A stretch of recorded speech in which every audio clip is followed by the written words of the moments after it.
ఆ రిజైన్ లెటర్లో కింద ఒక మ్యాటర్ ఇది కూడా రాసిన, కిషన్ రెడ్డి గారు పార్టీకి నేను రాజీనామా ఇస్తున్నాను, మీరు మీ లెటర్లో స్పీకర్ గారు కూడా పంపించేసేయండి. రాజాసింగ్ ఇప్పుడు పార్టీ సింబల్ నుంచి గెలిచిండు. రాజాసింగ్ ఇప్పుడు బీజేపీ ఎమ్మెల్యే కాదు, ఆయనకి సస్పెండ్ చేయనని స్పీకర్ కూడా ఒక లెటర్ రాసిస్తే నేను దానికి సపోర్ట్ చేస్తాను. ఎందుకంటే పార్టీ సింబల్ తోని గెలిచిన తర్వాత పార్టీకి రిజైన్ ఇచ్చిన తర్వాత పార్టీలో అంటే పార్టీ బీజేపీ ఎమ్మెల్యే ఉండకూడదు కదా అని ఆ విధంగా ఒక లెటర్ మా కిషన్ రెడ్డి గారికి ఇచ్చి వచ్చినాను.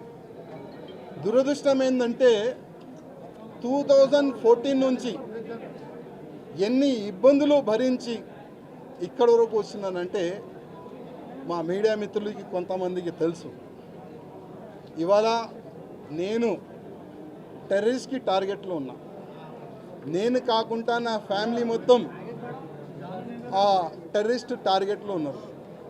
కానీ ఎంత కష్టపడి ఇవాళ లేకపోతే రేపు బీజేపీ గవర్నమెంట్ తెలంగాణలో వస్తుంది అనుకున్నాం. కానీ దురదృష్టం ఏంటంటే తెలంగాణలో బీజేపీ రావద్దు అనేవాళ్ళు చాలా జమ అయిపోయినారు పెద్దలు.